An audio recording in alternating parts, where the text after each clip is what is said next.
Hey everyone, it's Brendan ahead of the show to let you know that unfortunately for this recording, I was suffering from podcaster's lament, which is shorthand for I used the wrong microphone and my audio sounds worse. It's still perfectly listenable.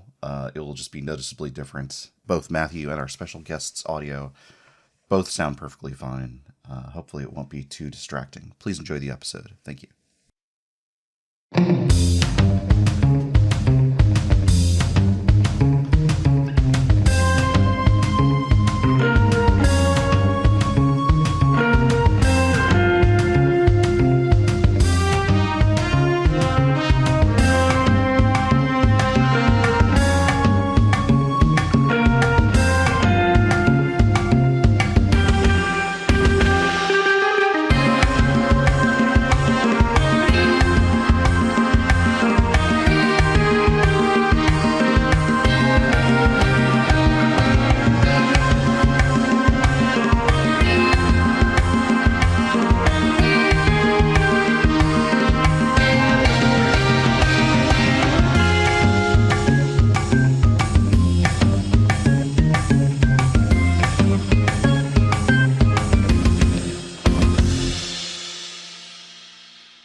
Welcome to The Prisoner's Dilemma, a show where we watch and talk about the 1960s TV show The Prisoner. I'm Brendan, and with me is a man whose natural aggression and air of superiority forces me to be subservient to his every demand.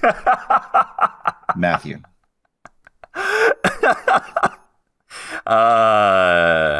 Yes, that's me. Hi, everybody. I'm Matthew Guzstyle. Pleasure to be here. Brendan, I really like how you painted that wall. Thanks. I did it while I was painting this podcast. Nope, that's not what you do with podcasts. Yeah, I was painting this podcast. Yep. On the wall. Yes. If you don't like it, I'll do it over again, I guess. Okay, sounds good. I love it. So please don't ever do it again.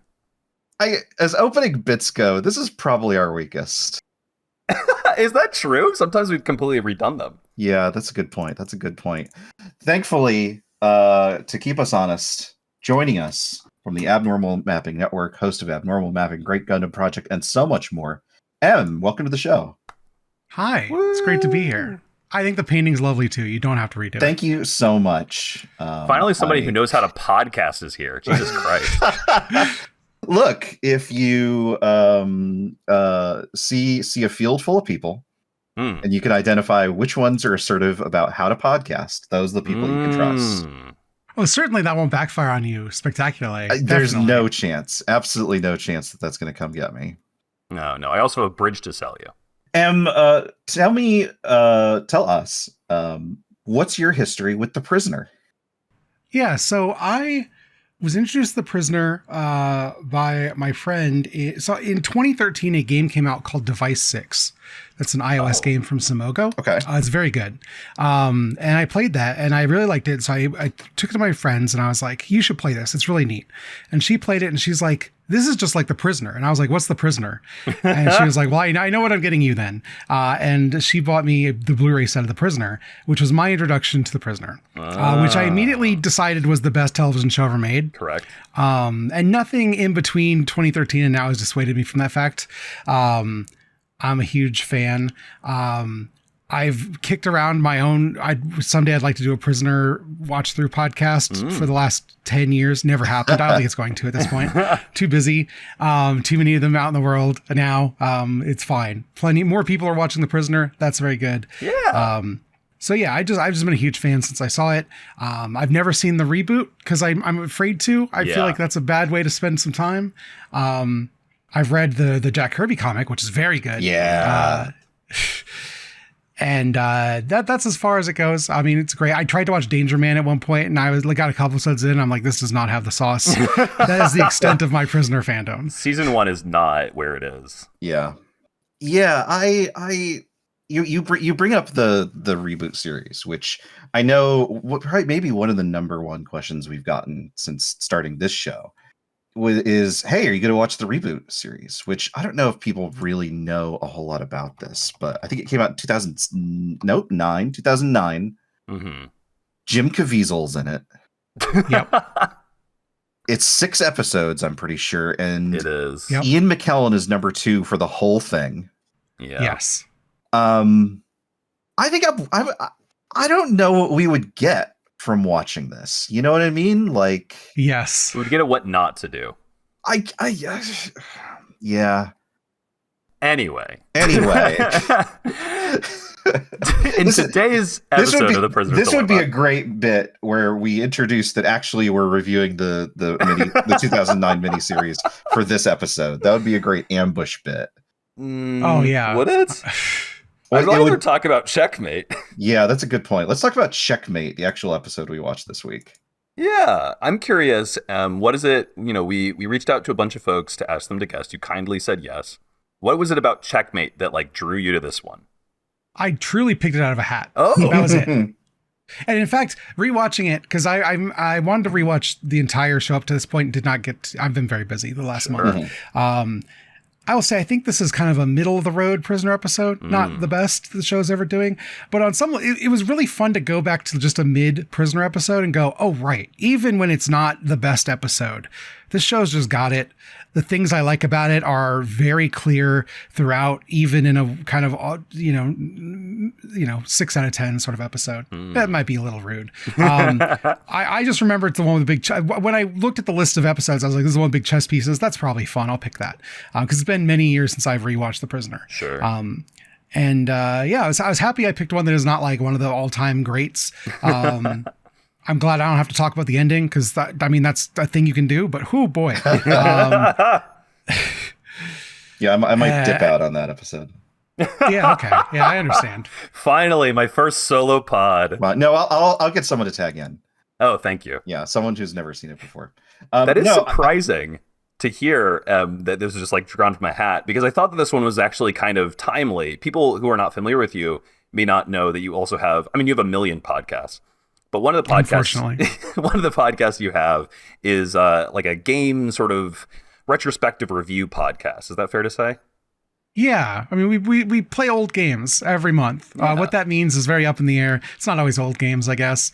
But yeah, we've been doing that since 2013, in fact. So that's abnormal mapping for anyone not listening. Anyone not listening. If you're reading the transcript for this, it's abnormal mapping. And this is an episode, right? It's like all about games. And so I thought there was some thematic tie-ins there. If you want to get all game theory or like Prisoner's Dilemma, I guess the prisoner itself suggests doing this at all times about this. You can. I'm not always necessarily interested in, this is not what we talk about on world mapping at all. No. Really. It's not really the vibe. No. No, it really was just like, oh, the right big chess pieces. That'll be funny. And that's how I picked it. Excellent. You'll find Matthew, I think, is much more the games theory kind of guy. I am much more the vibes. And I likewise was really glad that you wound up picking this one, because I completely agree that it is kind of a standard episode of The Prisoner as things go. Yeah. Like it is, if you had to summarize a generic episode of The Prisoner, where he is in a weird, quirky situation and he devises a plan to get out and it doesn't quite go right the way that he expected it to. This is it. Like all the pieces are here, but it does work. Like it's a lot of fun to watch. This is my feeling. Well, yeah. Should we go ahead and jump into the summary? Yeah, go for it. Following a man who ignores a screaming rover, number 6 is drawn into a game of human chess. He meets number 14, a once dissident turned crotchety chess player. Number 8, the white queen of the human chessboard, who immediately develops a crush on 6. And number 58, the white rook in open rebellion of the village's rules. For the crime of moving without instruction, 58 is taken to the hospital for treatment. After 6 learns from 14 how to tell, quote, black from white, prisoners from the wardens, the next day, the new number 2 takes 6 to see 58 at the hospital. Later, 6 confronts 58, posing as a village warden to verify if he's really a prisoner as well. 6 and 58 repeat this process to build up a small resistance group. In response, the village brings in 8, brainwashes her to love 6, and hooks her up to a heart rate sensor so they know when she's near him. After a sequence of 8 pursuing 6 as he and 58 collects pieces for a radio transmitter, 6 eventually recognizes what had been done to 8 and takes the village's sensor for 58 to complete the transmitter. 6 then uses the transmitter to pose as a downed flight, with a ship named the Polotska responding. 6 leaves 58 on a raft with the transmitter to bring in the Polotska, while he and the rest of the resistance group fight some guards and tie up number 2. When the transmitter signal suddenly stops, Six investigates to find the raft back on shore. He takes it out to the Plotska, and the episode's final act twists. Over a television on the ship, 58 reveals he believes Six to be a warden, attempting to lure him into rebellion, and convince the other Resistance group members of this. Number 2 then reveals that 58 was wrong, but the Polotska is the village's delivery ship, and so not a viable means of escape anyway. Six lashes out after this, and there's a brief fight before Rover arrives to bring him back. The episode ends with the obvious symbolism of the butler returning a pawn back to the chessboard. Matthew, we both described how we feel about this episode. How does Checkmate strike you?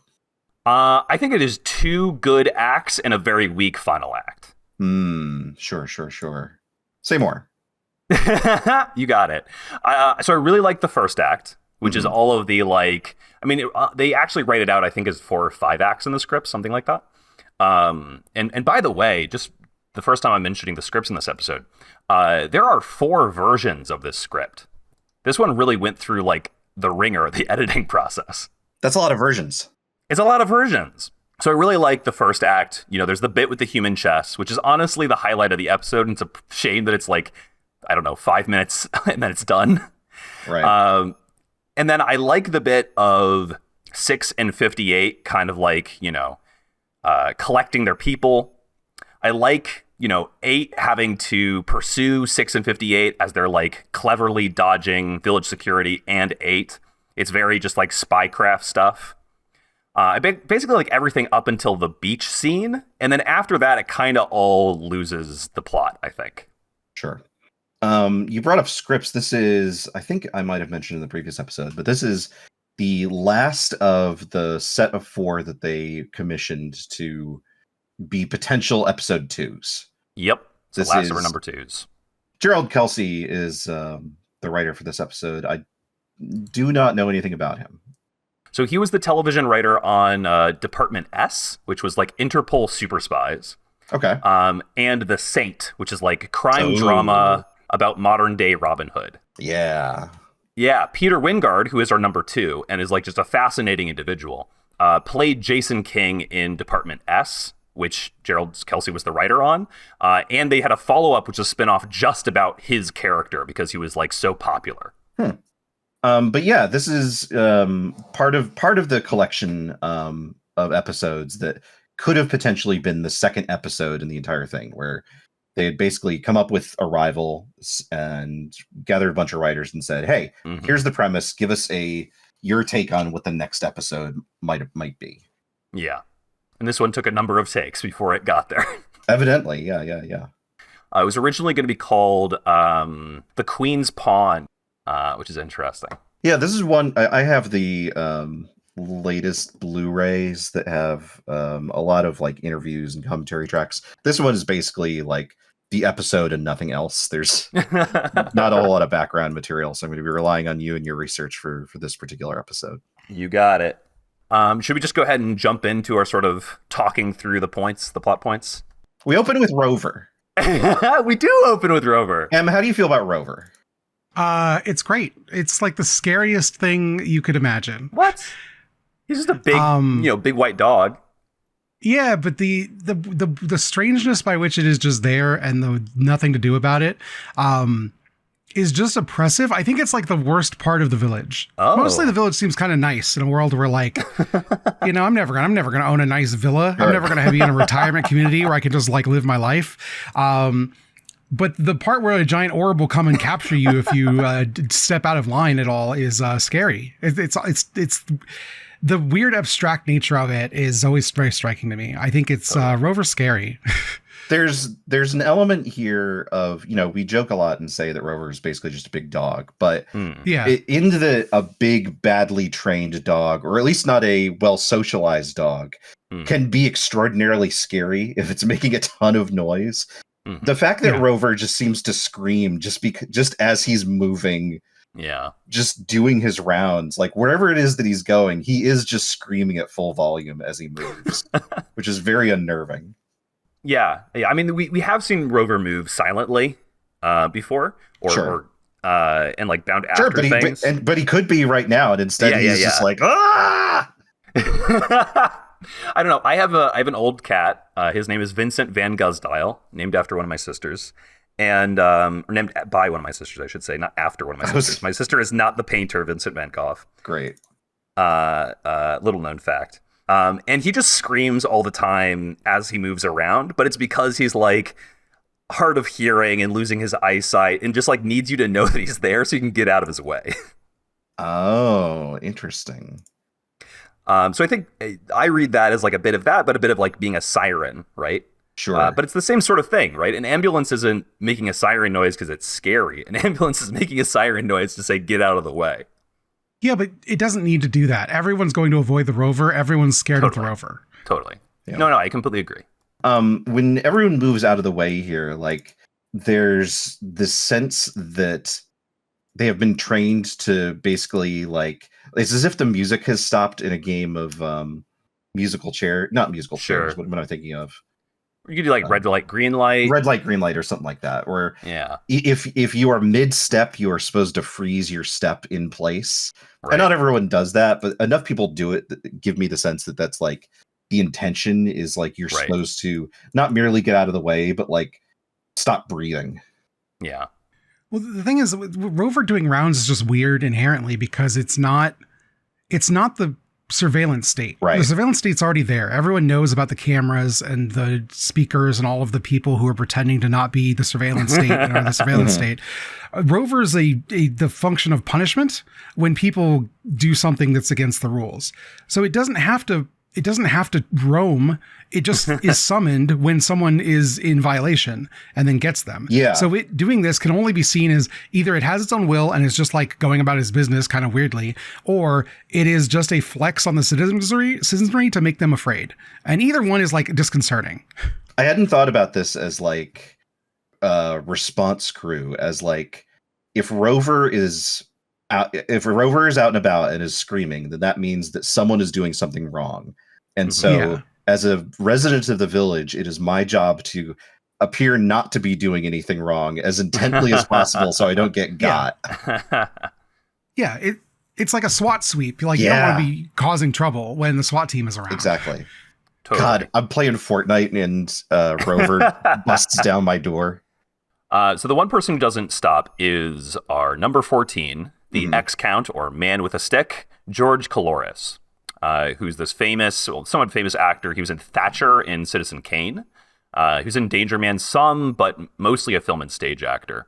And we talked about this before of like, why does Rover respond to some people but not others? Why does Rover chase some people but not others? And here we have an example of somebody who's just like going about their day, completely ignoring Rover, and who Rover also completely ignores.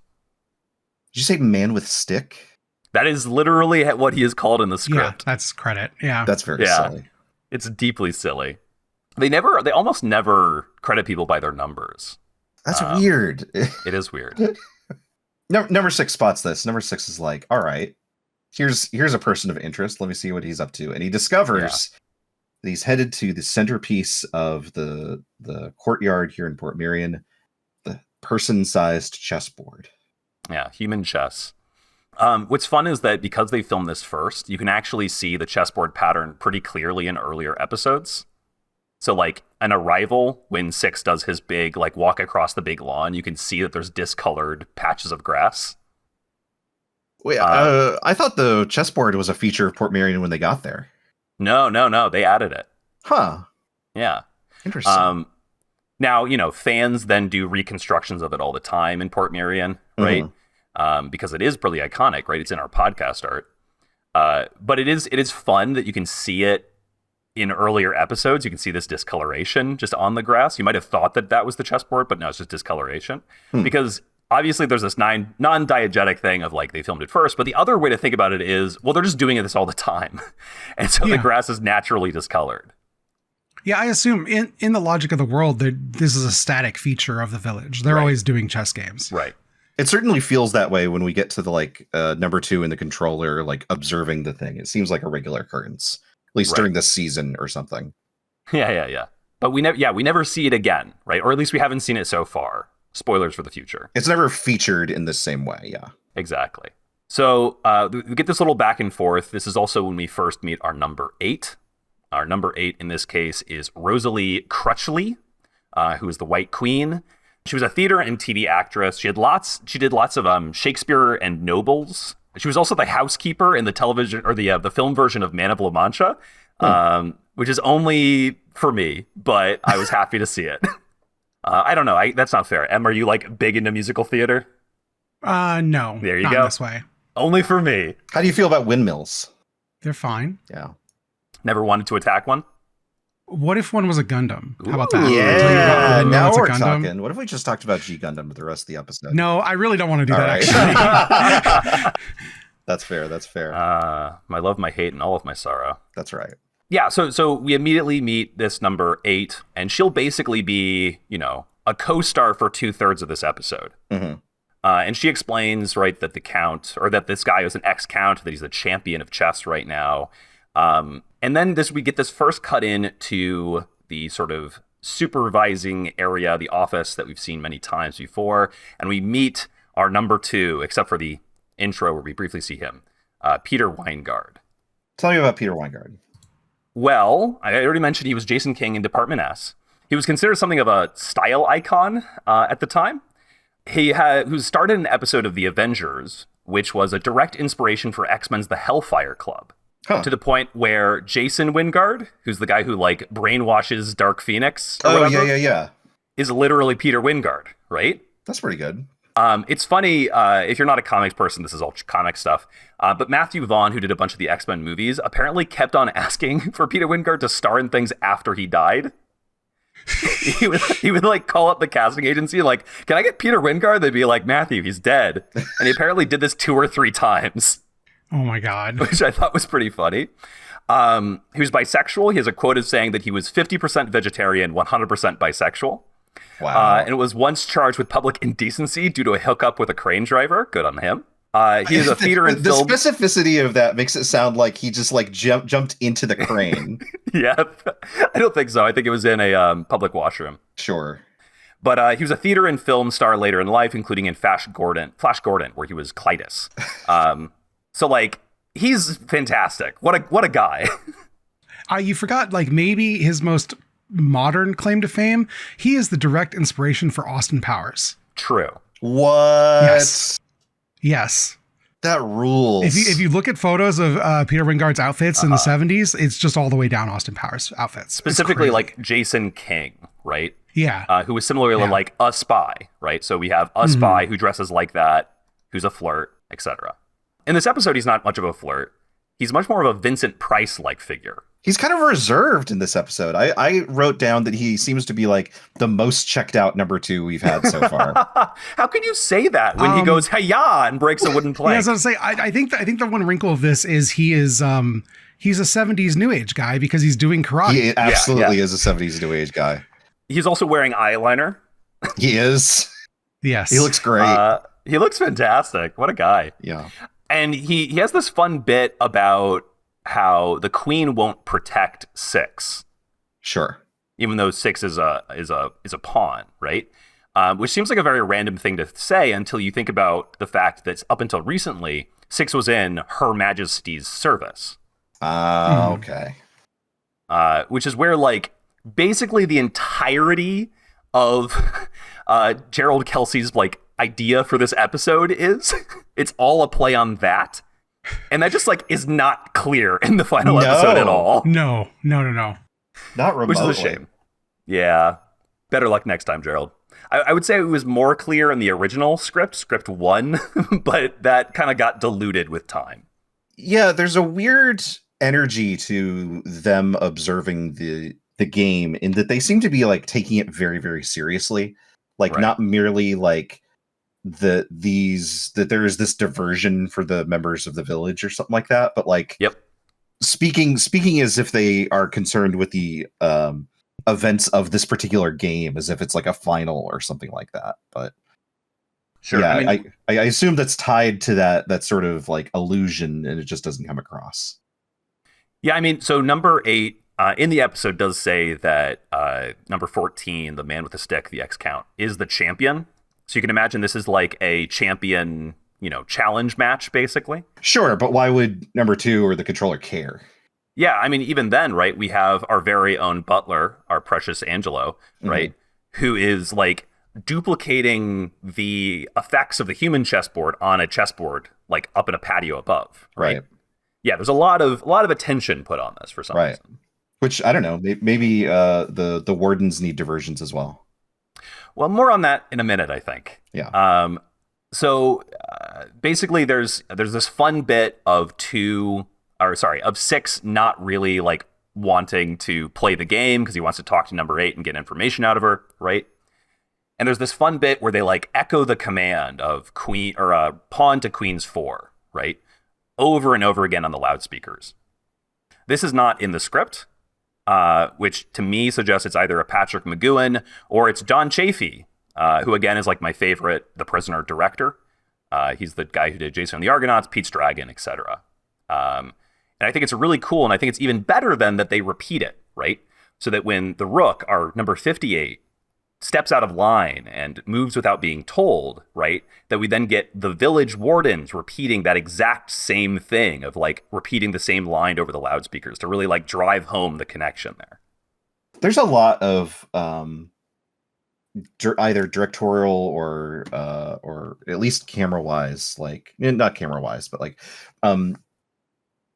there's a lot of composition here that I thought stood out. Where we open on like a circle wipe, which never happens before. There's a sound effect when the camera zooms in on the chess match. There's this sort of montage of speakers, which this sort of thing sort of dies out in the second half of the episode. But there's clearly a lot more style being put here than is usually. At least not necessarily more style, but a different sort of style than is usually present. Yeah.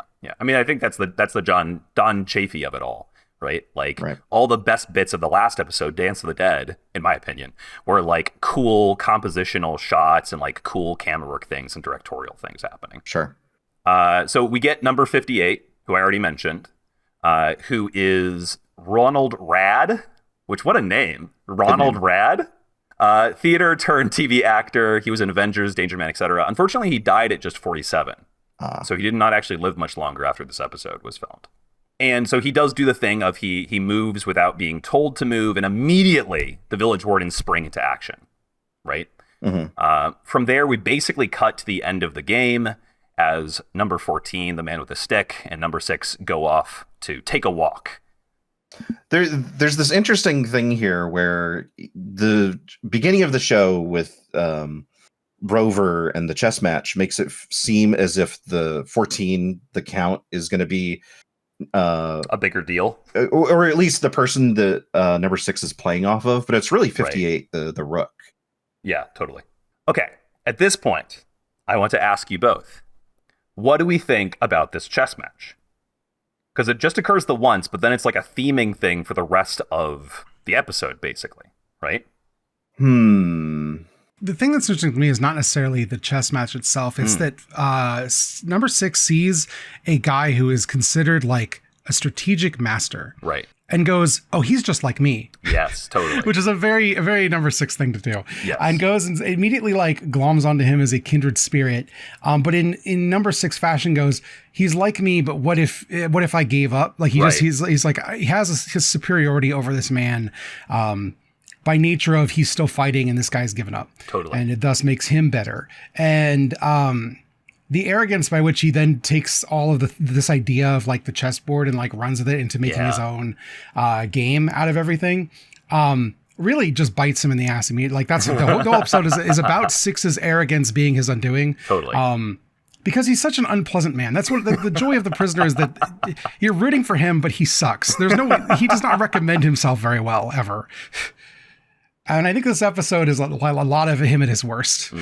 Yeah, the conversation that he has, and this is not, the conversation that he has with the Count being immediately followed with this confrontation that he has with the Queen, who is like really and earnestly trying to like connect and help him.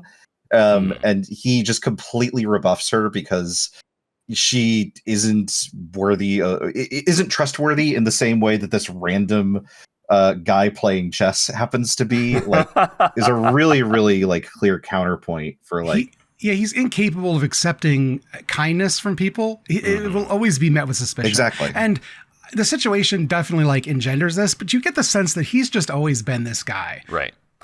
Well, so there's a couple things here, right? Like, I think that, yes, you're completely right that number 6 is, seeing number 14 and seeing like a dark reflection of himself, right? Mm-hmm. But I think like the costuming also is that, right? Yes. They have exactly the same jacket. It's just one's in blue and one's in black, right? Yeah. They're wearing exactly the same undercoat, except one's in blue and one is in black reversed, right? Or undershirt, right? Like, the script is like, this is a dark future for you. Yes. Which is interesting. And you're completely right, Brendan, that like, he does the very number 6 thing of like seeing a woman and not trusting her. But I don't know how. I don't know if he's completely wrong not to trust number 8 when she says she's been involved in other escape attempts that have failed. No, I mean, if anything, I think he's mistaken for throwing himself at number 14 as quickly as he does. Yes. For all he knows, they brought in an expert chess match to serve as a as a honeypot for him, right? Yeah, totally. But as far as like the chess match itself goes, like I think this is as much about number 6 seeing himself being placed on the board as a pawn and thinking, "Oh, I'm not a pawn. I want to be a player. I want to be the one sacrificing pieces." Yeah, completely. So the thing that always comes up in like fandom discussion of this episode is thinking that the metaphor of the chess game is really obvious. It's of saying, okay, on one side of the board, there's the goodies, right? There's the prisoners, the real prisoners. And on the other side of the board is the wardens, right? Sure. And I think that's way too shallow a reading of what's going on here. To your point, M, right? It's all about number 6's arrogance. Number 6 sees what seems to be like a really obvious metaphor for his situation, right? And number 14 gives him that metaphor. He says you have to be able to tell the white from the black, the prisoners from the wardens, right? But if we actually look at it, the people who number 6 is playing against are not the village wardens. He's playing against the other villagers, right? Yeah, Angelo is not the enemy player. He is the facilitator. Exactly. Yeah, number 2 is not the enemy player. Right. But number 6 immediately thinks, well, I'm on the same level as the wardens. So therefore, if I'm playing a game of chess, I must be playing it against the wardens. Mm-hmm. And it's that arrogance of him going, I'm fighting these people and not seeing the people he's actually fighting that leads to his undoing, right? Because the people who destroy this plan are his fellow villagers, not the wardens. Yeah. And I think that's really interesting. There's only one person who caught that I was doing this. Shout out to Ian. In the last episode, I kept on bringing up games and talking about games and like emphasizing the word game. And I think we can actually extrapolate from this, because what have we seen the village wardens doing so far? They set up games, right? They set up situations like, remember, like Play It by Hoyle and Free for All, the election episode, right? Sure. They set up games for number 6 where they say, okay, follow these rules. And if you follow these rules and you win, then you'll win. But they're never actually playing the game with him. Right. They're not playing by the rules. Or they are playing by the rules, but they are outside of the rules, right? Like exactly. They are not the ones. They are not players. They are the facilitators. They're the ones like. They're producing the game. Right. Right? And like in the last episode with the trial, he was never going to win that trial. That was not a real game, right? It's a kangaroo court. Right. Yeah, and to point of fact, the prosecutor is another villager, not the not number 2 or a warden. Exactly. Yeah. Exactly, Brendan. And so I think that this episode is really cool, right? Specifically this bit of this episode, because it does this trick on both the audience and on number 6, where it says, this is the game. This is the game. Pay attention to this game. Right. But the game the whole time is just it's a red herring. It's not what you should really be paying attention to. Right.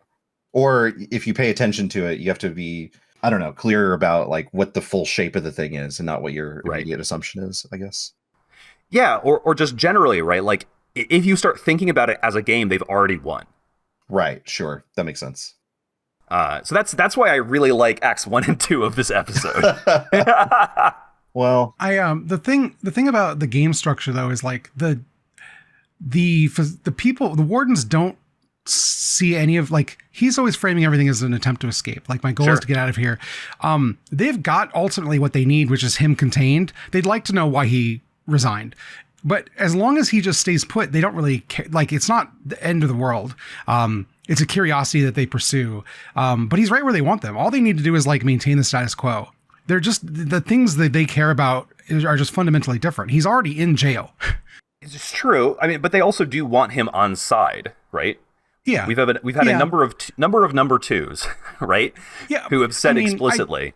I think it's easy to interpret that as like the vanity of the number two is to like, I want the guy who can't be cracked. I want to be the one to say that I'm the one who cracked him and brought him over. But that's only because they're mostly just like sitting around watching everyone be retired and chill. Like I get the sense that being the number two is really boring most of the time. I don't know if I agree. I think that they've got a ton going on in the background, right? We see that in episodes like The General, right? Where they have this like whole social experiment they're planning on like broadcasting across the whole world once they Is that not just a reflex of being bored because all your prisoners are not going anywhere?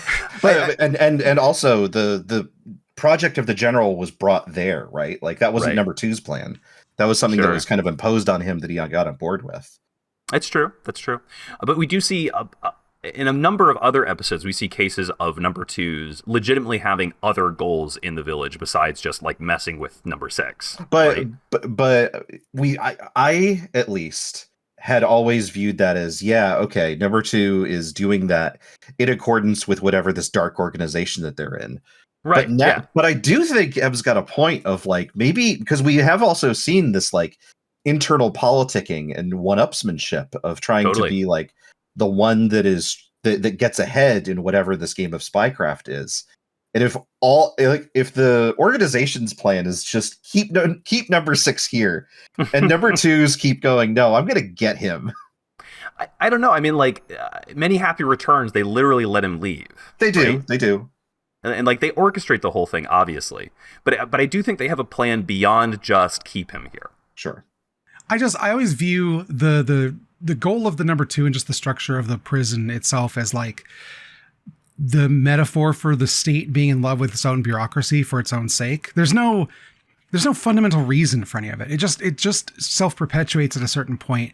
And number six constantly chafes, like, I don't even remember if we find the real reason he ever resigned. I truly don't recall. But I just get the sense that he's just too much of an individualist to like being stuck in a world where he has to sometimes just do something someone else told him to.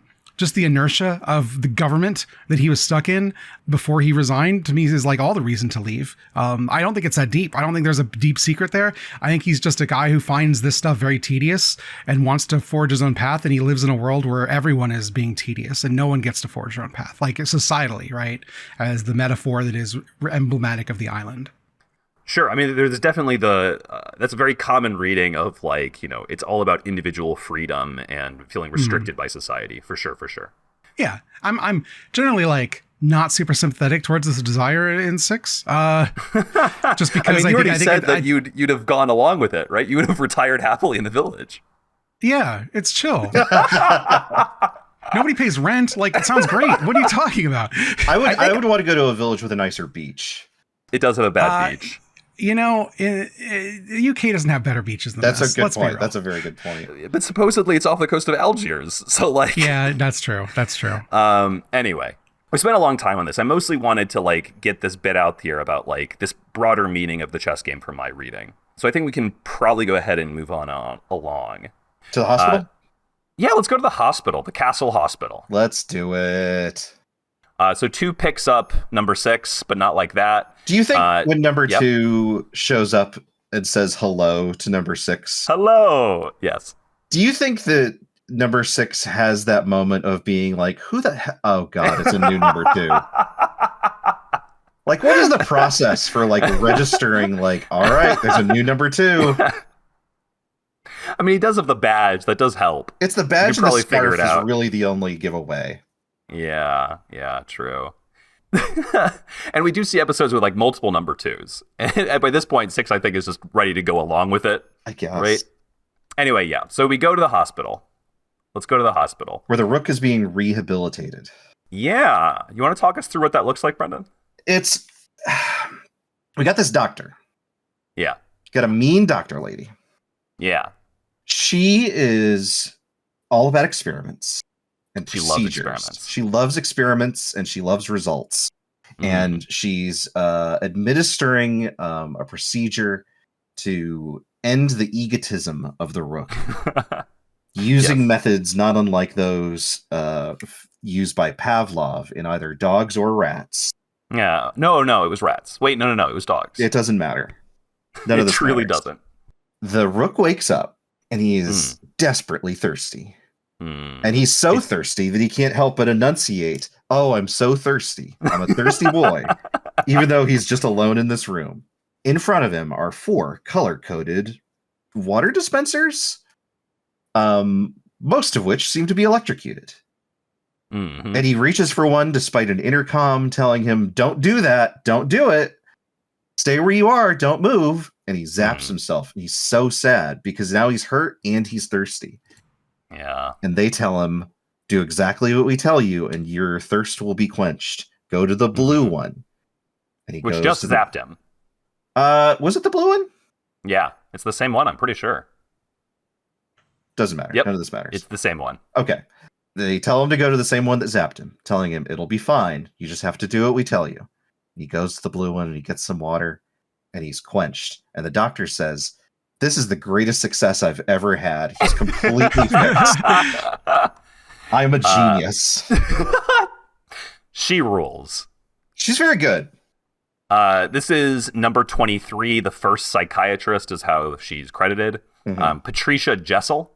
She was a British actress born in the then colony of Hong Kong. She had stage, film, and TV roles. She was Domina in the 1960s TV version of A Funny Thing Happened on the Way to the Forum. Yahoo! And yeah, I think I she's like a lot theater, of fun. but not musicals. Oh no, That's not true. Yay! Yeah, this whole scene is really silly. It's very silly. Like we've seen a lot of the. I mean, it's going to be trumped by another very silly one in a little bit. We have seen the village dispensing with hypnosis and mind control and behavior alteration and stuff like that. I think the couple of scenes with her like doing these experiments do not read especially well. Although I will say that number 58's performance later of the aftermath of this procedure and how he feels about it is very well rendered. Yeah. He's great. Yeah, he's very good. And any thoughts on this whole silly experiment scene? The thing I was thinking of actually was I'm a big fan of Star Trek, and I think of the original series, and the way it depicts. There's an episode that talks about like peaceful rehabilitation of prisoners, and then goes on to describe just like the worst thing you could ever imagine. Just like the kind of not quite this, like it's clear in the text of this episode, the thing that they're doing is torturing this poor man. Yes. But the way in which it's just kind of like, this is what all like psychiatric reform looks like, is very of its era to me. Yeah. I mean, even referencing Pavlov is like very of this era. Yeah. I mean, I would say it's even maybe a little old fashioned even in the 70s. Sure. But this is when it became popular again with things like reinforcement learning. Yeah. And the question becomes like, how much is this actually a thing that is happening to the citizenry at large versus you've got one psychiatrist who seems to be really into her like mad science experiments, just sometimes grabbing people and putting them through the machine. I'd be curious to know more. And I don't think this is like a recurring character at all, but it is a little weird. But it is a recurring type. Right? Yes. Yeah. Like we got the scientist in just the last episode, Dance of the Dead, who was like off doing his own madcap experiments without number 2's approval. A couple things from the script. One thing that I forgot to mention, but I did want to call out, was that in the script, the X count actually suggests that he and 6 go buy a drink or go get a drink, which you can't do. But of course, the scriptwriter probably didn't realize that at the time in the village that you can't get a drink. Depending on the episode. depending on the episode. And this is why he twice suggests they go for a walk. Like at the end of the chess scene, he's just I going see. for a walk, and then again, right? Because it was going to be that they were at a drink. Got it. In the script, he also ditches his walking stick because he says it's bugged, which is a fun Yeah, debate. that would have been a good thing to keep. Yeah, it would have been. So then we get to this bit. We get the weird thing with the Rats line that we already talked about. And yeah, I don't think there's really much more to that than that. From here, we get a cool scene of Six just wandering around and staring intently at people. And then Xing out their position on the chessboard if they don't respond a particular way. Yeah, he's got a newspaper that has like all of the positions from some point in the chess match. And he's corresponding those pieces to the people that played them in that match. Yeah. Which I think is a fun bit of like visual storytelling. We've called out in the past when Chafee does cool bits like this of like making something like big and visual, or The Prisoner more generally, I guess. Yeah. I think it's a clever way of doing this, and it's not in the script at all. Yeah, I thought it was good. And he finds the rook, and the rook is not having it. Well, at first he just does his like staring intently. And unlike these other people who like maybe kind of give him the stink eye and walk away, like the rook just starts running. Yeah. It's a great bit of villain Magooin, right? Mm-hmm. We've talked about it in the past of like Magooin can be really menacing. He can. He's very scary. He's a scary man. He's like a big dog. Kindred spirits, him and Rover. And he chases this guy down. I think it does a very good job of using the confusing architecture of the village to be like, I'm going to go this way and somehow cut you off in some way. Yeah. There's also a very good shot of Magooin just like popping out of some shrubbery as he's following this guy. It's really good. I like it a lot. Mm-hmm. This little back and forth of Six sort of like slowly revealing, at first pretending to be a warden, right? Pretending to be a guardian, and like asking 58 about his situation. He reveals that he like created some sort of electronic defense system that he wanted everybody to have, right? And he was planning on, giving it to everybody, but then he got yoinked away to the village, right? Right. To M's point of sometimes they just want to keep people here. Clearly they're just like wanting to keep this guy here because they think he could be dangerous if outside. And he talks about finding it funny that some bureaucrat then just like accidentally leaked it to everybody anyway.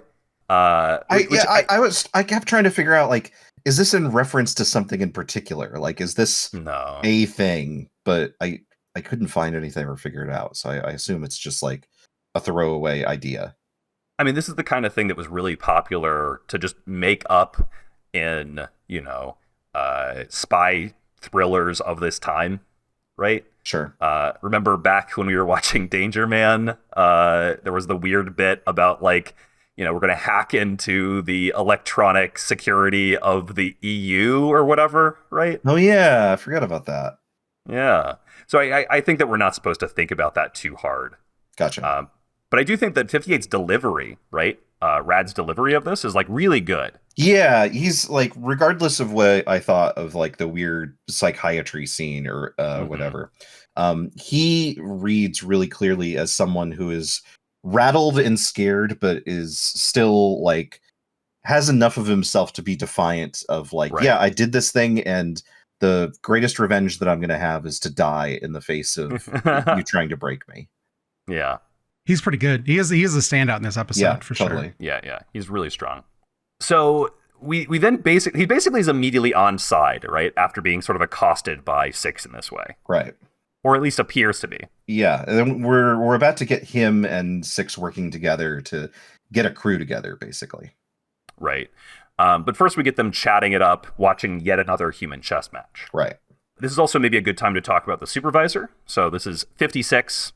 We don't have our standard supervisor in this episode. This guy is Basil Dignam, who came to acting later in life. So he just basically had a bunch of uncredited roles, including in Lawrence of Arabia. He was a cavalry general. So not a ton here. He does fine. He's a bit procedural. But he's the one who calls into number 2, hey, I see that the Rook and number 6 are chatting.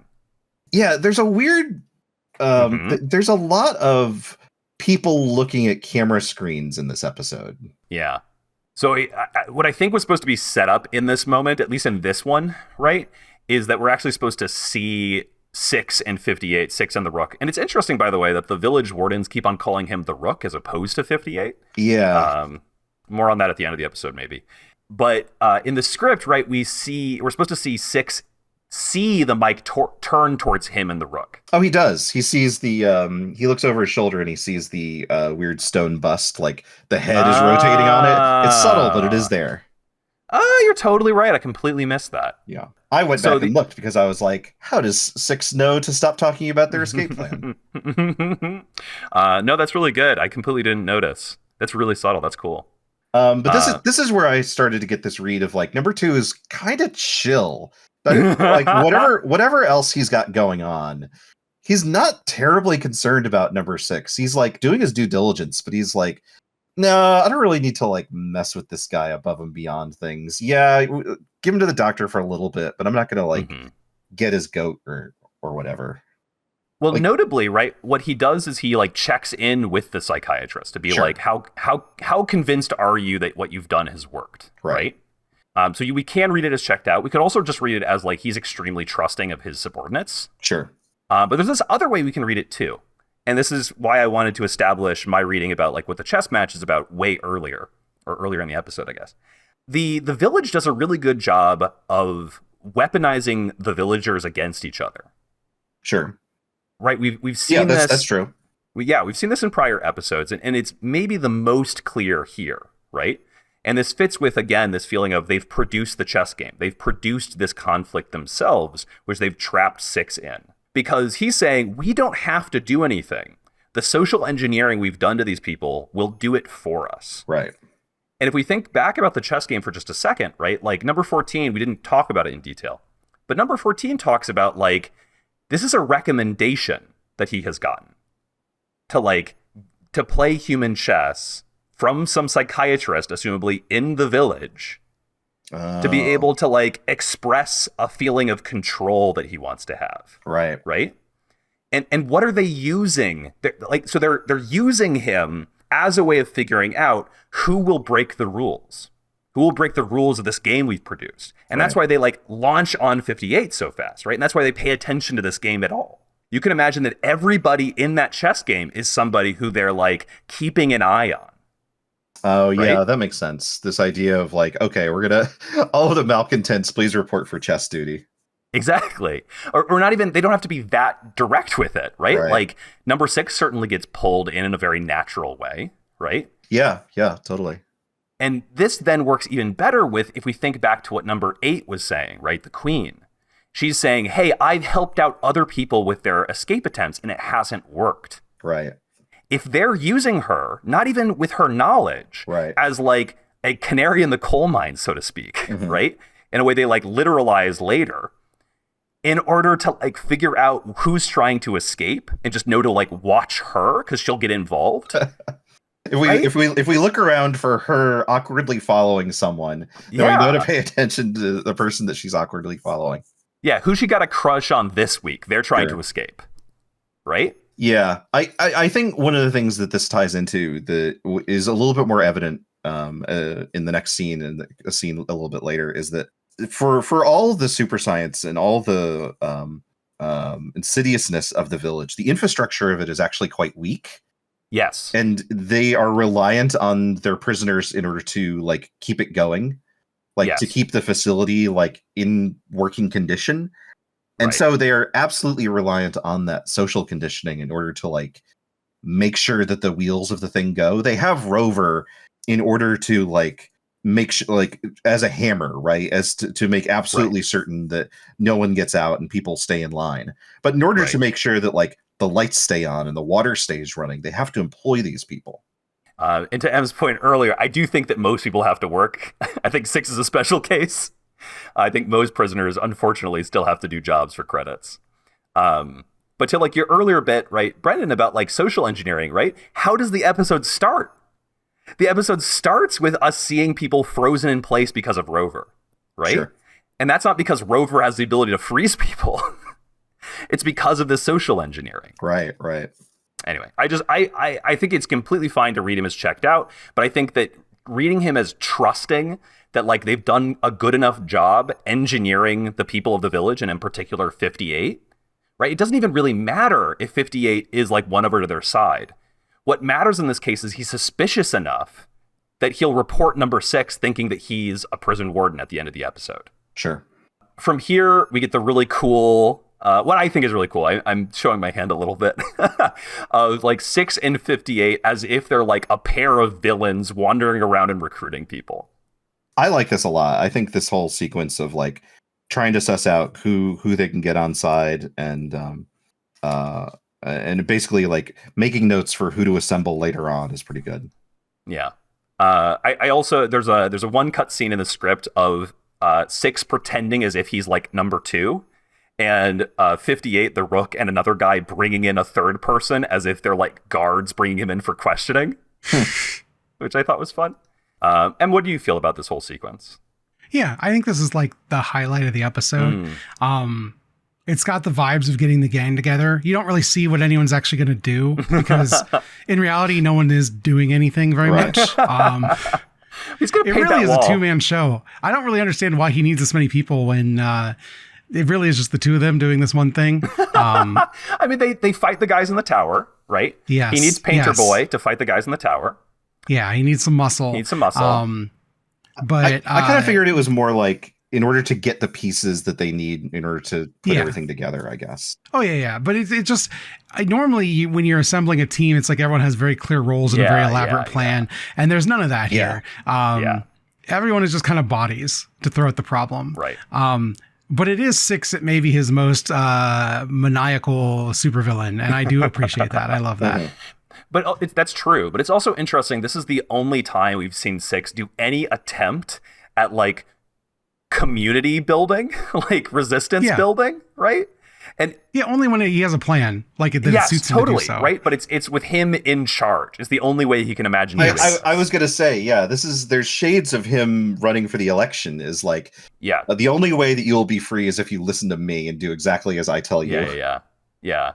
Be free at my command. Yeah. Right? Freedom for me, but not for thee. We should probably walk through our crew. So we have a painter here. Russell. Big George. Man with stick. Man with stick is there. Yeah. Man with stick, your job is to bring your stick so that they can listen to our plans.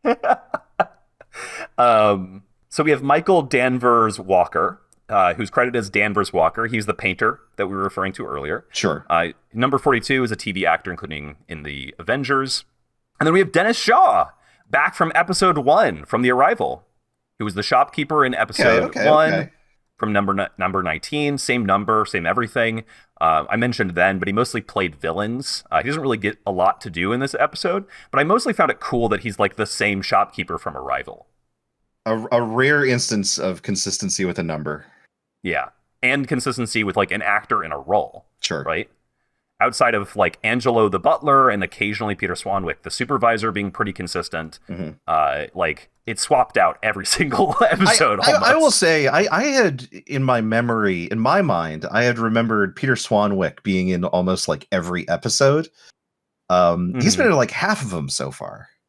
I would say he's been in the majority of episodes. He's been the majority of episodes like up till this point, probably. I guess. Even if sometimes it was in like. Sometimes it was just like extra footage, right? Like stock footage they had. Yeah, that's true.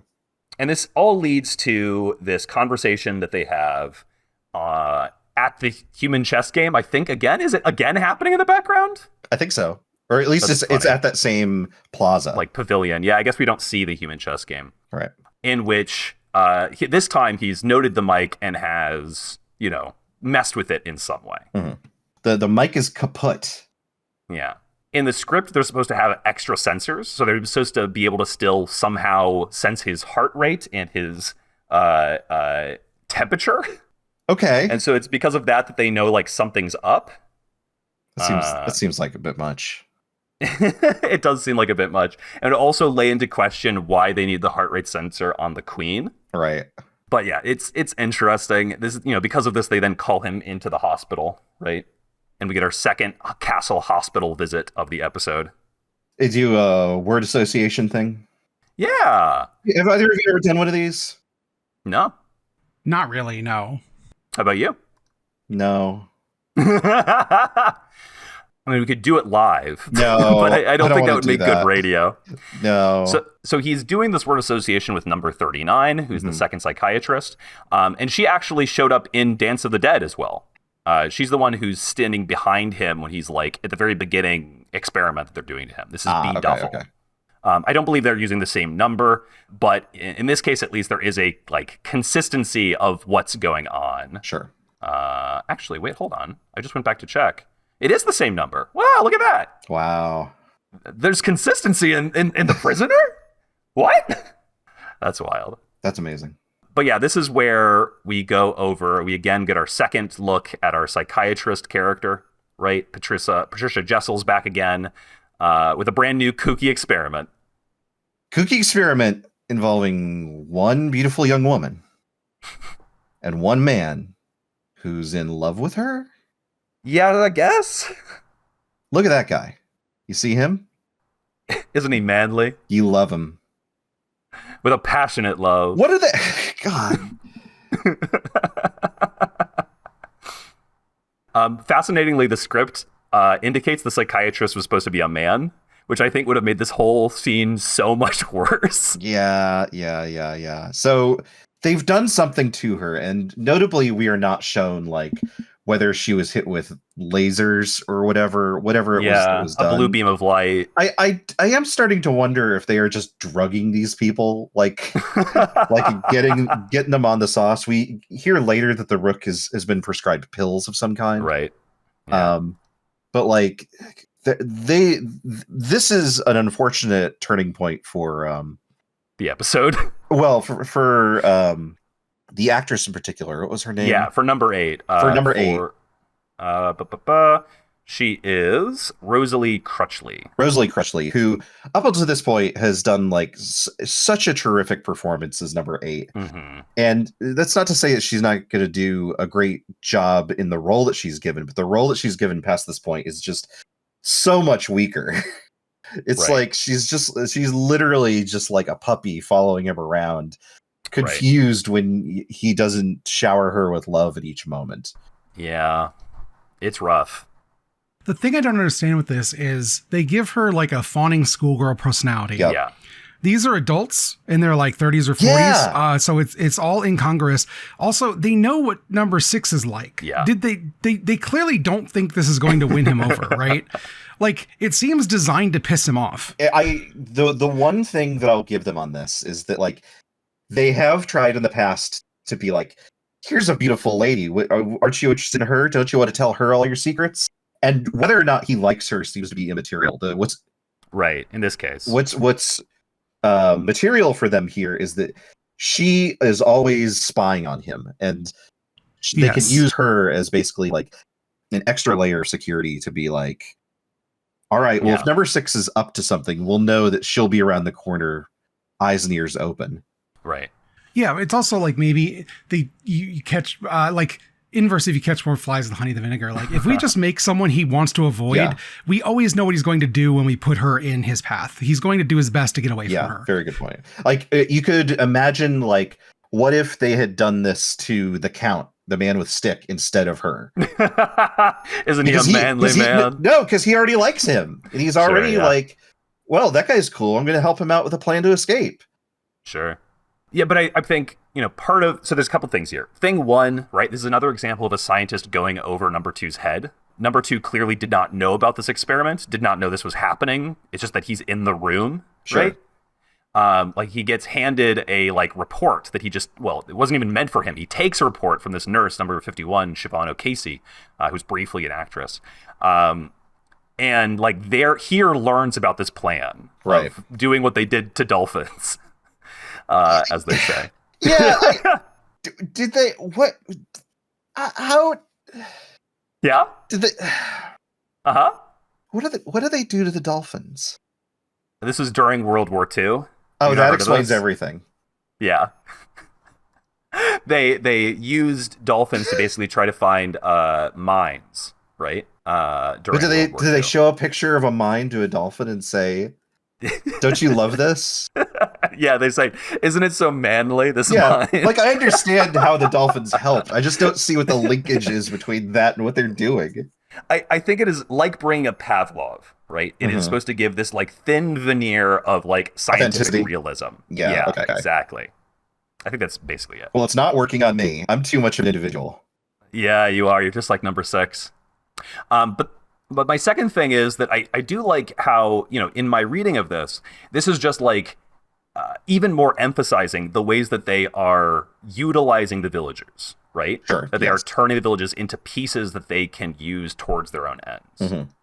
I don't think there's much more here, right? We get her being mind wiped, falling in love, etc.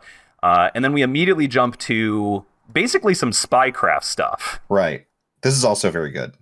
Yeah. They're just like taking the village apart to try and like use its pieces against it. Right, exactly. I thought the cleverest bit, right, is that like they set this thing up so their cameras are going to be, taken apart. Basically, the camera's going to be non-functional, such that they'll call a repair person, such that they can grab stuff out of the repair person's little like trolley or whatever. Yeah, I like that. And the whole time, 8 is chasing them. 8 is chasing them and honking the horn. Yeah, it's really Scooby-Doo. It's well to the point of like what we were talking about with Rover at the very beginning of like it's almost as if there's just an ambulance driving in circles around the village being like, I like you, please go out with me. We need a specialized horn just for that. Yeah, I don't know if there's much more to say except that this is like a fun little spycraft scene. Then we get this bizarro scene, 8 having, I guess, broken into 6's place. This isn't in the script, by the way. So it's weirder than that. After they're done with the spycraft stuff, Rook drives away. Yes. Number 8 drives up because she's been chasing them all around. Yeah. Number 2 gets in the car. Yes. Because he knows that she's been following them around. Yeah, he says, you've got a lot of explaining to do. Yeah, and she's like, yeah, I love you.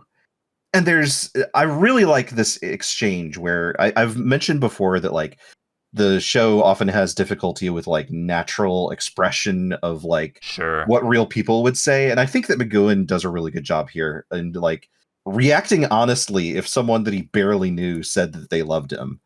And like he feels like legitimately like astounded at whatever is going on here. And then so she's pleading with him is like, please don't try and escape. There's no reason for that. Why not stay here? We could be happy together. And he says, really? And then it's a commercial break. Yes. And then it fades up and he's in his house and she's in his house. Well, yeah. What are we to like take surprised? Right. But then like, what are we to take? Like, did they hook up in that commercial break? I didn't even think about that. What happened in that time gap? Given how surprised he is to see her, and asks like, "How did you get in?" and she says, "By the door." Right. I suspect that they were supposed to take that they separated after that point. I mean, maybe they hooked up somewhere in the forest or something like that. I don't know. Of course. Maybe in a washroom, out of respect for. What do they call it? Noshing? Is that what they call it in Britain? Yeah, definitely. In the script, it's interesting. The line before the commercial break is not really. It's who wants happiness? I want freedom. Which is, very in keeping with like M's sort of perspective on 6 so far. Yeah. Right? M, how does all this like schoolgirl in love stuff strike you? Well, I don't think they hooked up. I think that's ludicrous. Yeah. But I think there's something, the unsettlingness of this woman who's like in his place and won't leave and is just being like kind of overly nice to him is, one, it's funny seeing 6 so uncomfortable. Yes. Yeah.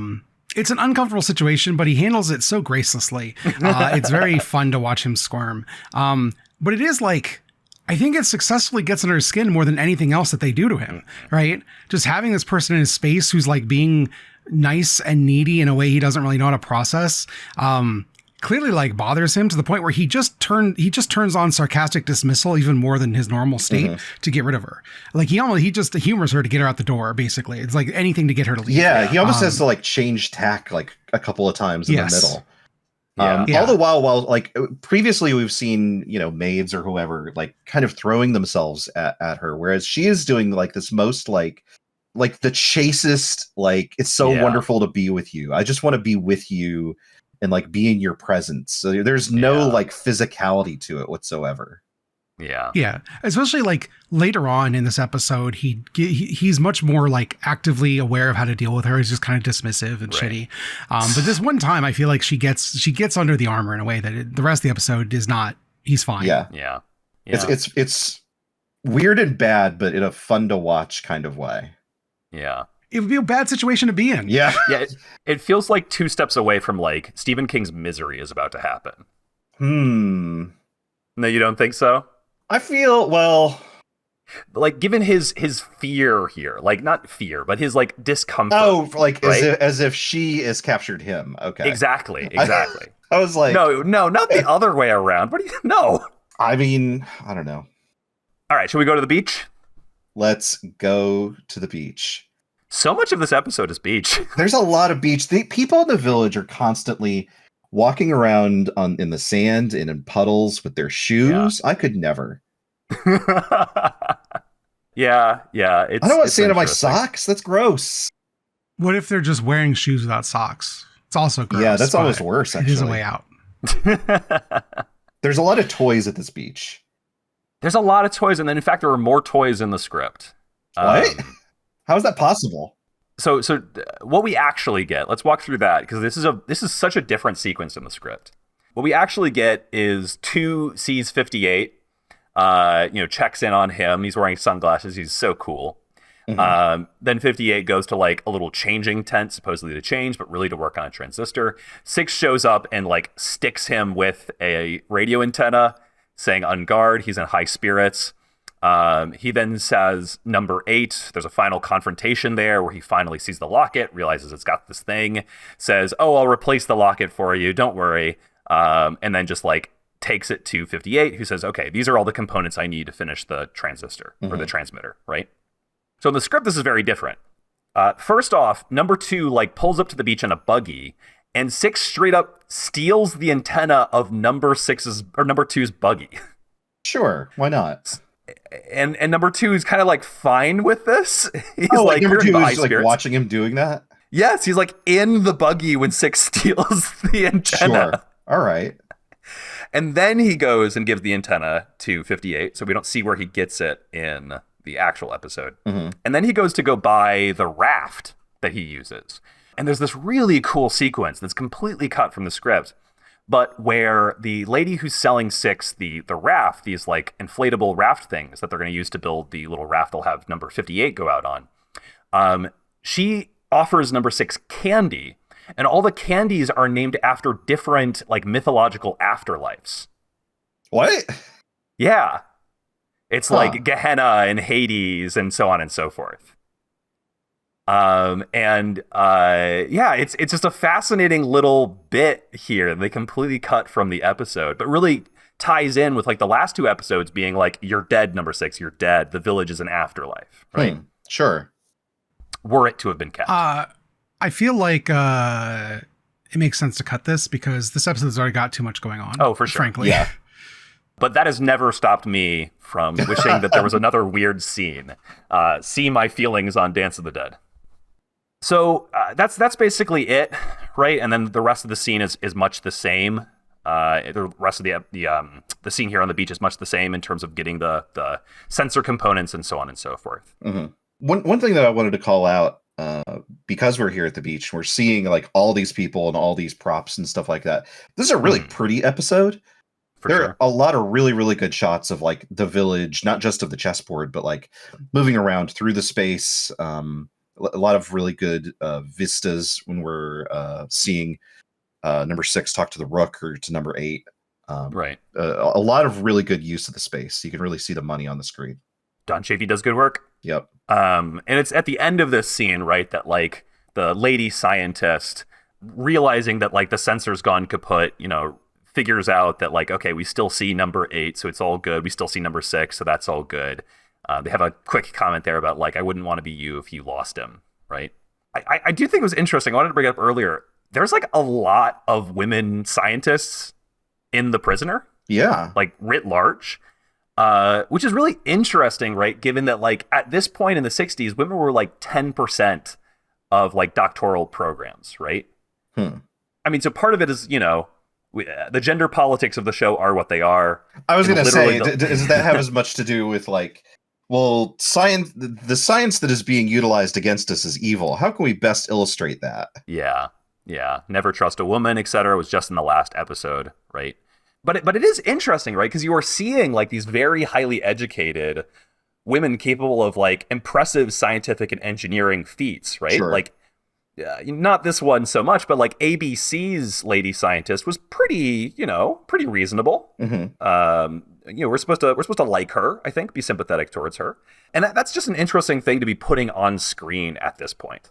I don't really have more to say about it than that, but I just wanted to call it out. Yeah, I mean, I think this is very off the dome, but I feel like there's a push towards having more women characters on screen in this period, but there's a tendency to like put them in what you would think of as the more intellectual and less confrontational roles. Like number 6 is never going to get in a fist fight with the Doctor, right? But she might instrumentalize a bunch of people that she's brainwashed to have a fist fight with him or something like that, right? Right. Yeah. She'd be like the controller enemy in like a big raid. Right. Yeah. She has terrible drops. So I think from here we can get into the last act. One more thing about please. That I think is interesting. So 6 spends this entire sequence trudging back and forth into the little tent where they're making the transmitter. And at some point the surveillance loses him. He looks like the most cop on a mission any man has ever looked. And no one says anything. Like it's a busy beach. He's not being stealthy. No. He looks very obviously up to something. He's not even dressed in beachwear. Yeah, I think it's very interesting to me that like, given the pervasive surveillance state of the village, they aren't tracking him the entire time. They seemingly don't know that he's going into this tent over and over again. They lose him at some point. Right. But also they've not engendered the culture of if you see something, say something among the populace, which seems like the easiest thing to do. But maybe we're just not at they were not at the place culturally for that, like just in the 60s about like what a security state looks like. Sure. They had not figured out the panopticon of you make the prisoners the jailers by just getting them into the habit of telling on people. Oh, I don't know about that. I mean, like the end of the episode is all about that, right? I feel like its exceptionalness as like a thing 6 didn't even think of highlights it as not the norm in the way that it would automatically be the norm if you were doing something now about the village. Like I would automatically think, I need to make sure no one sees me because they're all going to tell the instant I'm like going into this tent more than once without any swimsuit. I was thinking about this when we were looking at the psychiatry scene earlier, where there's a way to read that as like, oh, this is very 1984 style conditioning type stuff, right? Except 1984 already has that, like, starts with the premise of everything that I do has to be done in secret because every single person is a potential informant.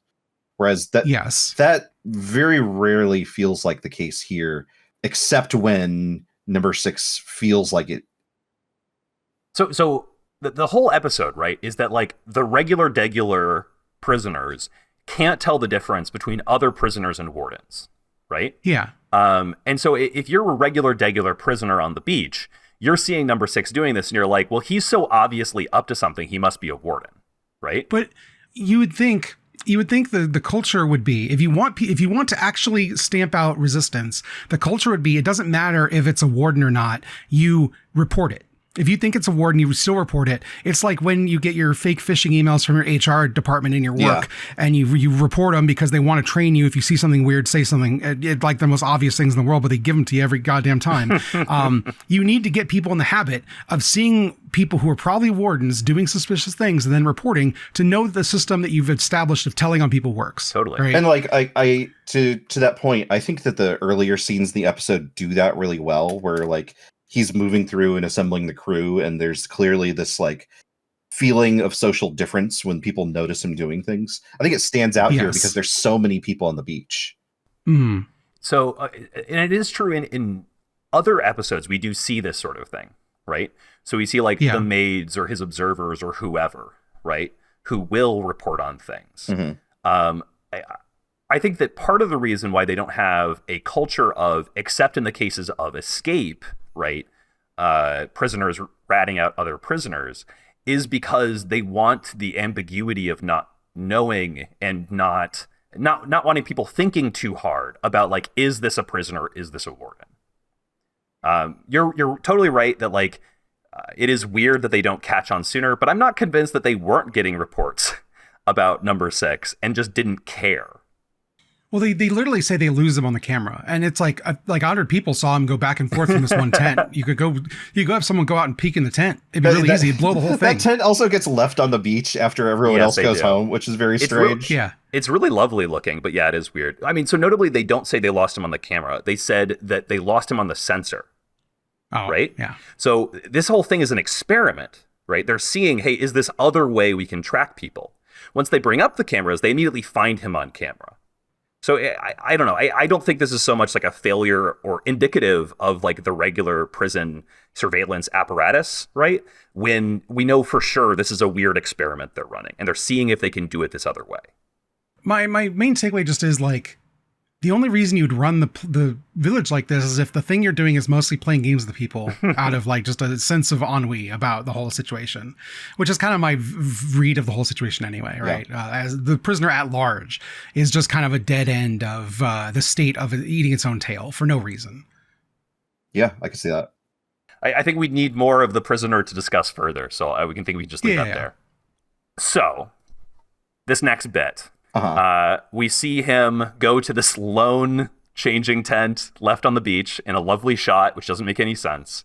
58 is waiting for him. They call out saying that they're a plane that's going down. Yep. Right? They get the Polotska.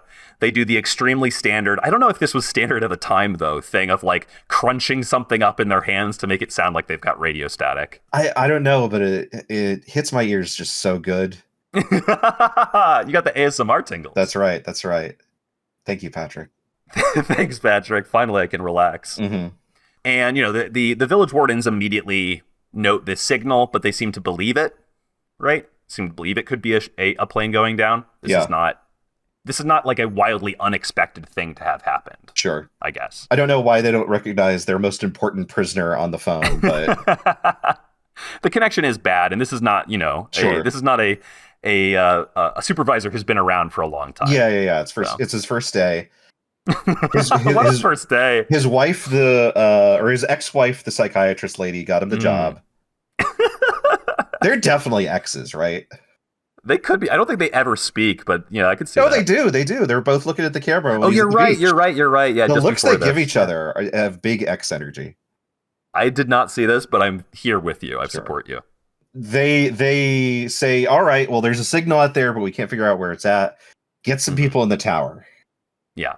Number 6 of the crew who are hiding out in the stone ship say, dang it, it's the tower. They're going to stop the Rook, who's on this raft. Mm-hmm. We got to go beat him up. Yep. There's a lot of like going very long distances very, very quickly in the 11th hour of this script, but it's very Star Wars. Just distance doesn't matter. Sure. Anymore. Yeah. They jump to hyperspace to get to the tower.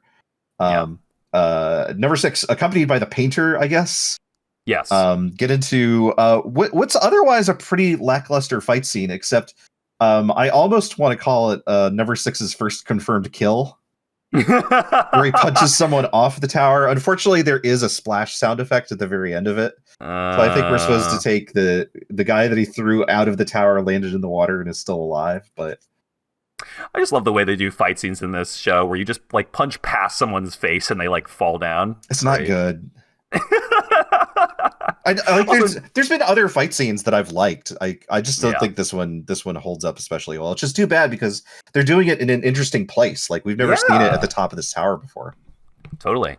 The two guards here are Joe Dunn, who was a stuntman for a bunch of like science fiction popcorn films, including 2005's Doom, and Romo Guerrara, who was the stunts in Willow, Raiders of the Lost Ark, and Tomorrow Never Dies. We also didn't mention it, but we briefly see an assistant supervisor, who is number 249, who is Victor Platt, who had a Pretenders appearance, but otherwise a pretty bit actor. From here we get Doom like Dwayne Johnson Doom. exactly Dwayne Johnson Doom. Yeah. Great. From here we get the scene we alluded to when we first mentioned this number 2. Number 2 meditating in an open gi. We can see his hairy chest. He's just hanging out. Just hanging out like you do, staring at nothing, wearing your eyeliner. And then he just chops a plank in half when he gets disturbed. That's the way it was back then. It was a simpler time.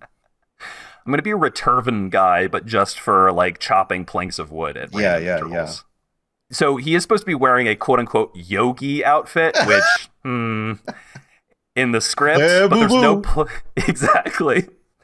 But there's no plank breaking. So they just were like, what do we do with this? This is kind of a nothing scene. Why is he wearing this? Oh, I know. Do you think Peter Wingard was like, you know what I could do? I hope so. I know how to break a board in half. Yeah. Or even better, I've always wanted to break a board in half. I don't know. That'd be good. Oh, and his little shorts. He's wearing the belt so high. Oh, man. Anyway, but no sooner does he get a chance to change out of his funny little outfit than a group of ne'er-do-wells burst in. They also seem to have picked up some extra people that we did not see them pick up. They've got a small gang here for sure. They've got a Waldo we never saw, and then a blue Waldo as well. Maybe they just saw this group of guys going to number 2's place and decided to come along. What are these guys up to? This seems fun. We're so bored here in the village. Oh, we're escaping? Yeah, okay. Yeah, sure. Yeah. There's a world. Tell me if this is like beyond the pale, but like there's a world where number 6 comes in and number 2 is still wearing the karate gi and they have a fight. Oh man. Mortal Kombat. Would that be better or worse? It would be worse, obviously. But it would be better for me. Imagine like a number, you know how what's the fighting game that like puts like Yoda and shit in there? Masters of Terraskazi? No, wrong. Oh, Darth Soul Calibur. Soul Calibur, yeah. Imagine if Soul Calibur was around at the time and number 6 was like the guy that they added that year and there was like a special stage where it was number 2's office. That would rip. I'd love that. That'd be pretty good. Him just doing his terrible punches at people. Rover shows up for special moves. Yeah, that's his ultimate. He's got to spend meter on that. Yeah. So yeah, they tie up number 2 really poorly. They tie his hands in front of him together. Yeah, you know. Come on, number 6, you were a spy or something. Starting to think he wasn't a spy. Starting to think this guy doesn't know what he's doing. Anyway, they immediately all get excited, which doesn't really make sense with the late game reveals of like what was supposedly happening here. But anyway, they all get excited because the signal stops and they think that the Polotska, the ship, has come to the shore and they can all leave. Number 6 says, no, I'll go investigate. Again, he cannot trust another human being unless he's ordering them around. Yep. Goes to the beach, finds the raft just there, and he takes it out. Yeah, this raft, I get it. They were working with what they had, and it's like a couple of beach inflatables, basically. Yes. But it seems very difficult to propel with that one oar out to where they need to get it to go. So I'm not surprised to find it here. I'm much more surprised to see that he's able to jump onto it and get to the boat. Yeah, for sure. Did you recognize this boat? Oh, is it the same boat? It's the same boat that was used in Many Happy Returns. Oh, that's fascinating. Well, there goes our theory around maybe that whole thing was staged. Maybe, yeah. But of course, it could just be. I mean, props. Yeah, maybe there's lots of boats like that. Presumably, there's more than one boat in the world. What? Yeah. Oh, okay. Number 6 climbs aboard. He does. Real quick. Yeah. Sorry to interrupt, but in the script, the queen is waiting for him at the raft. Oh. And she asks to go with him to help paddle, and he says yes. I mean, that makes more sense than her disappearing from the show. Doesn't it? Yeah. This is part of where I'm saying, like, the last act makes no sense. Like, the number 8 subplot just goes nowhere and does nothing, right? But if she, like, at least helps him get to the ship, that's something. It's not great, but it's something. Anyway, sorry, interrupted you. He gets to the ship. You're good. He gets the ship. says, yes, I'm definitely from that airplane that went down. Comes inside, discovers number 2 on a TV inside the ship. Yep. Who says, you've been got. This is our ship. Yeah. But also, here's your boys. It turns out they're my boys now. Well, sort of. 58 thinks that you, number 6, are one of my boys. Right. And so because of that, he has become one of my boys by turning you in. Exactly. The expression on number 58, the Rook's face, when he realizes what he's done is very good. It is good. He's a good actor. Yeah. Number 6 is mad. He gets so angry. He starts punching. He loves to punch. And we wrap up just as we began with Rover showing up and escorting the boat back, I guess. Yeah, he just kind of gives up when he sees Rover. Yeah. He's like, I can't leave my dog. He doesn't, like, in fact, he leaves the safety of the inside of the boat, presumably, and like goes and hangs out on the back. Yeah. When he was on the phone or on the TV with number 2, of course, there is a chess piece on the board indicating just what he is. And we wrap with Angelo putting the pawn back on the chessboard where it belongs. We have 2 sailors in this whole sequence. We have Joffrey Reed, who's the skipper, TV and film actor, including Avengers, and Terrence Donovan, who's the sailor, Australian actor who mostly just did Australian TV and film, was briefly in the UK, so took part in this. The script sequence is very different here. So notably, there's no fight in the script. And there's no Rover. There's no pawn going back. Instead, we get number 2 saying that bit about they'll be back on the board as pawns. And number 6 says, to end the episode, a pawn can win the game. Which it makes sense why they cut it. Because, as M pointed out, right, and you both pointed out, actually, like, this guy cannot conceive himself as a pawn. Right. I mean, he's got to be playing the game. One of the consistent things we have seen comparing the episode to the script is taking optimistic ends and instead no selling them or otherwise making them pessimistic. It's interesting, as I mentioned, there's 4 drafts or whatever of this script. In the very first draft, the ending of the episode is completely different once again. In that draft, 6 says, oh, actually, when I had the radio transmitter, I didn't just call the Polotska. I also called somebody else and told them about the village.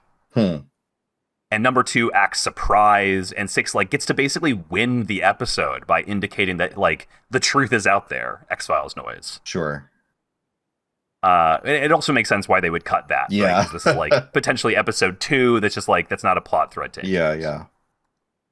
I just don't think this whole last act works at all. Basically. How do you feel about it? I mean, so much has already happened. It's just kind of a capper. The Prisoner is a world in which everything resets back at the beginning by the nature of the story being told. And so you get there. I think I would have liked a little more fallout of 6 causing his own downfall in this one. Yeah. But he is not a man who reckons with himself, famously. So I guess there's no space for that. Right. Yeah, I likewise kind of feel like, while I agree there's stuff that the last act kind of fails on, number 8 in the mix there, I feel like there is such a clear beginning, middle, and end for number 6. Yeah. And how he drives the action and likewise engineers his own downfall in this. I've mentioned before, number 2, I don't think he's checked out, but I think he has other priorities. I think number 6 is just not where his focus is. He's doing something else.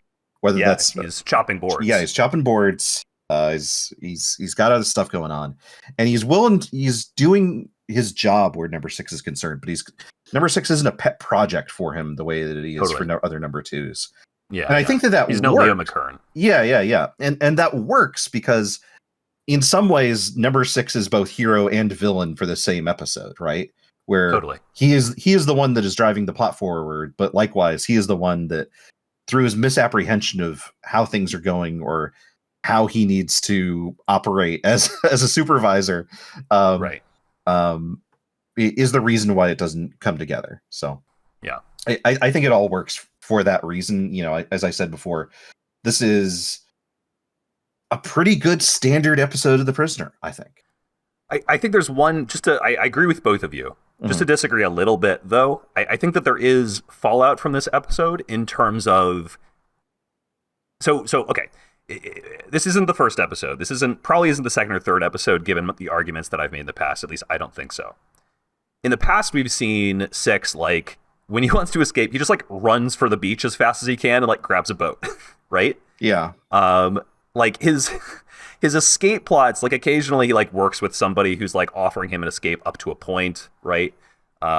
Things like that. But his escape plots have, like, never been as involved as this in terms of having multiple components, right? Sure. Multiple people involved, things like that. This is the most elaborate escape plot we've seen so far. This is by far the largest number of people that he's taken into his confidence. Exactly. And he will never try to do this again. This is a dead end to him. I don't want to like speak too clearly about the future of the series, right? But like we get increasingly few escape attempts as the series goes on. Right. And so we can see a guy who is like, you're saying it's, it's an iconic episode of The Prisoner. And that's true up to a point, about halfway through the series when every episode has an escape attempt. But as we increasingly get these like Monster of the Week episodes, as you've called them, there's no escape attempts there. This is a guy who's increasingly convinced, I'm not going to be able to get out this way. That makes sense. I will withhold judgment until we get to those episodes, I think. Totally. But for now, let's evaluate our number one with a bullet from Checkmate. Something that stood out, some signature performance, prop, iconic moment from the village. Something that just made the thing work above and beyond. Matthew, what's your number one with a bullet? Well, if I'm going to get to go first, then I'm Yeah. going to go ahead and use him, the one and only Rondell Rad. I think that Ronald does just an incredible job as the Rook, as number 58. He's not given, like, particularly, the dialogue he is given is not, like, better than other people's dialogue. Yeah. But, like, the way he presents it adds so much life and depth to this character, right? The way he kind of, like, can't help but nervously laugh sometimes, right? The way he's constantly, like, anxious. Like, he always feels a little bit sweaty. Oh, absolutely. No matter what's happening. Yeah. And that's hard to get across on screen. I think he does such a good job. And he really, like, if not for him, the whole episode just completely falls apart. Yeah, completely agree. Em, how about you? I think I'm going to give it to number 8 showing up in number 6's apartment. Okay, yeah. Which, when I picked this episode, this was the one scene from this episode I vividly remembered because it's just singularly disconcerting. It's very uncomfortable, intentionally so, for Six and for the viewer. And I think it really works in, like, of all the novel tortures, most of them very tedious, Six's undergoes. I think a lady showing up and being kind of too nice to him, being the one that bothers him the most, is good as like a character beat. Yeah. Very fair, very fair. I am going to give it to the iconic life-size chessboard.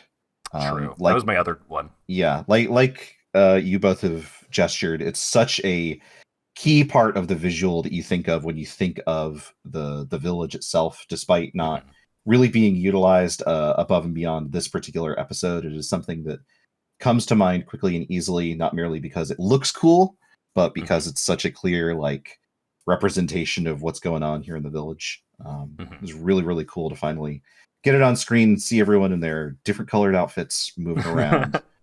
I like a game of chess. Says the guy playing human chess. I don't. I haven't played chess in a long time. I don't know when I ever will again. I think it's time to rate this show. Like I said, think this is a pretty darn good episode. A pretty darn good standard episode of The Prisoner. I'm going to give it 7 out of 10 inflatable beach rafts. And what would you rate this episode? I think I said it was a perfectly fine 6 out of 10 when we started. I think I'm going to bump that up by 1. Whoa. I also think I'm going to give this 7 out of 10 lonely beach tents. Oh, very good. Very good. Matthew, how about you? I think this is a good episode. Again, I think that it sort of like falls apart in the final act. So I'm going to give this 56 out of 64 chess squares. Wow. Beautiful. Thank you to both of you for neither of you invoking Pavlov with your rate the show ratings. Yeah.